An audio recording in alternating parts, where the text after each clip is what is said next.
அதே காத்து வாசம் வேற, அதே மண்ணு வண்ணம் வேற, அதே மக்க வாழ்க்கை வேற, ஒண்ணு மட்டும் மாறவில்லை. மத்த நாட்டு சுவையெல்லாமே ஒத்த வேலை உடைய போல, சுத்தமான நம்மூர் சுவையோ ஆத்தா தந்த உசுர போல.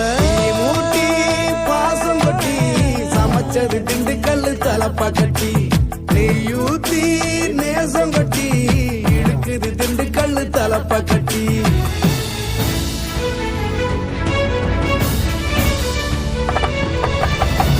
மூட்டி பாசம் கொட்டி சமைச்சது திண்டுக்கல் தலப்பா கட்டி.